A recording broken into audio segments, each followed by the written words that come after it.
I'm going to do a very quick video for you guys right now. I'm going to post it on YouTube, but you guys are seeing it live on Twitch right now, first and foremost. This is, let me lick your, no, don't lick my skin. My skin is mad sweaty. Do you see, like, yo, like this is real, boys. This chapter is real, bro. Okay? God damn, okay?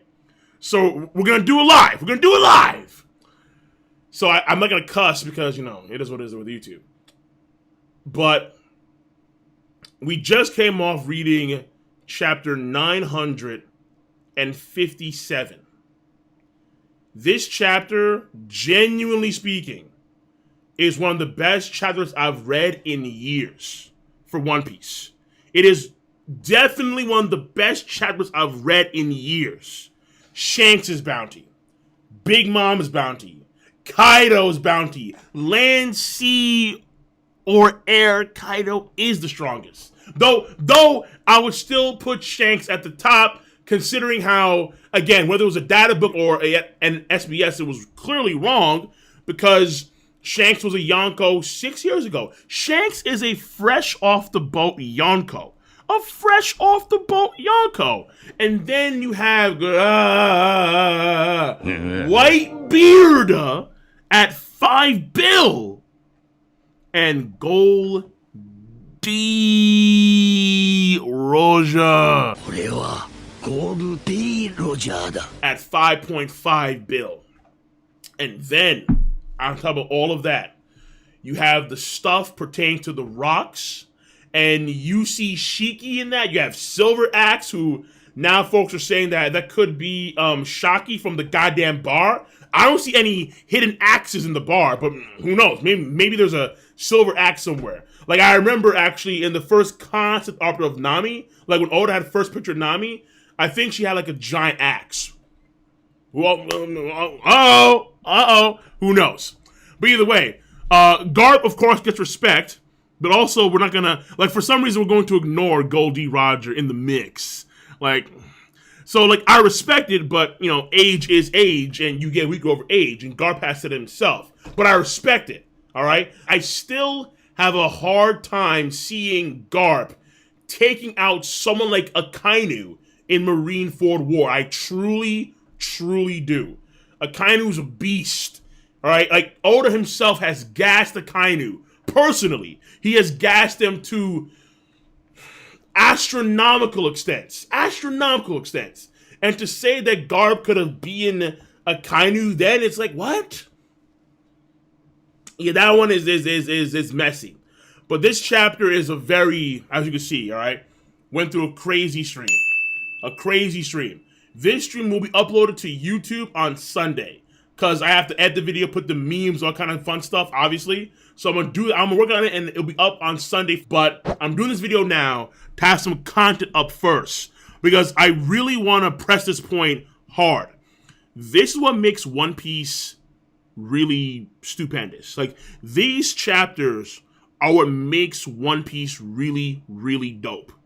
And it's what makes the chapter, I mean, honestly, I don't want to say it separates One Piece from the rest of the pack totally, because there are series like Hunter x Hunter, which are stupendous, and Naruto for a time was definitely stupendous. Power Naruto is still stupendous. The Bleach Society arc is fantastic. Toriko, Cooking Fest, that is my bread and butter. But this chapter of One Piece and the last chapter of One Piece are 10 out of 10s. This chapter is a bare minimum 10 out of 10 chapter. Like, it's probably an 11 out of 10. Like, that's baby oil status, all right? I haven't done that in years. Haven't mentioned baby oil in years. Matter of fact, I don't have any baby oil. Oh, but we got that cocoa butter. Oh, we got that cocoa butter. And ultimate. Yeah. This chapter was indeed ultimate. Respect that. This chapter is crazy, bro. A lot of people forget, I think, genuinely so, what makes One Piece really, really good. But in this chapter, there are no fights. In the last chapter, There were no fights. 0 fights. And I know fights are cool and all, don't get me wrong. But One Piece has never been really the strongest story when it comes to fights. Alright? Oh, alright, fine. Big News Morgans. Fine. Fair enough. Fine. But when it comes to One Piece as a story, this story has never been really, like, keen on having, like, the best fights around. Alright? Like, for me, the best fight in recent memory has been Katakuri and Luffy. Clearly. Bar none. But on average, you have clashes and whatnot. Like, we've gotten several fights in Wano Kuni so far. But none of those fights in Wano Kuni so far put them as stupendous fights. And so, when a lot of us are looking forward to a lot of these fights to play in Wano Kuni, these fights, given how many characters there are, a lot of them are going to be clashes. Just, clash this, clash that. We have this clash, we have that clash. And yeah, I'm looking forward to some of those fights. Like Zoro versus whoever, Sanji versus whoever, Luffy versus whoever, Luffy plus Kid plus Law versus whoever. And these fights I'm looking forward to tremendously, obviously. But at the end of the day, right, what makes One Piece good is the mythos. It's the world building. It's the, like for example, one of the best chapters I recall too, outside of this arc, was it's probably the reason why Zoe is so important. Because Zoe gives us where Raftel's located. It's like, yeah, well, obviously, like that's a huge chapter, a tremendous chapter. Finding out about, I think, Raftel's location and then the payback war and that kind of stuff too. It stupendous stuff right there. So, all in all, this chapter, quick video on the chapter real quick, because the chapter, again, fresh off the chapter reaction, boom, bada bing. The sweat marks are there to show you, yeah, this was real. But again, it's people forget what really makes One Piece special, all right? The world building, the mythos, the lore, expand these moments where we get the bounties of these characters, which gives us so much of a better scale on the world itself. Especially when it comes to Whitebeard and Goldie Roger, we got those bounties too. Now we have to question Dragon. Now we have to question Mihawk. They have the Rocks Pirate stuff. And then how this ties clearly to Marshall D. Teach, current Yonko, and he's at 2 billion. So you have to wonder, wait a minute. So if Mihawk was doing daily duels with Shanks, is it possible that Mihawk's bounty exceeds Blackbeard's bounty? Like, whoa, wait a minute. So things like that. You have to wonder so many different things about this chapter and the last chapter. It expands your horizon. And even though when it comes from a character standpoint, Oda isn't really like too strong from the character side of things on when it comes to the story as a whole, that element of the story is lacking in a lot of respects. It really is. The fact of the matter is that even though he's lacking somewhat, and somewhat in characters for like a shonen, like if you compare other shonen to One Piece, like yeah, like for example, Hunter x Hunter Meruem, whoa, whoa, but at the same time you have Ace, you do have Katakuri, you have Garp, outstanding characters in their own rights, definitely, but man. In the world building aspect, Oda is kicking booty. Oh, dude, he is kicking booty. It is insane. These last 2 chapters have been flames. And again, the best chapters. Wop. The best. I sound like, yo, didn't they call Kuma's ability at first Wop? That's great. So indirectly, when you say Walt, you mean Kuma. One Piece is approaching 1,000 chapters. And it's going to go well beyond that.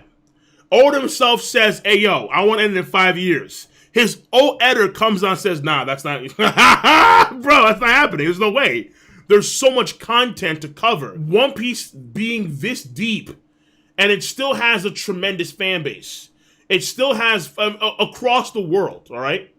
It still has, I would say, pretty good content when stuff like this comes out, all right? Chapters like these are going to be chapters that you never forget. Again, just think of Shanks and the Gorosei meeting. Like, what?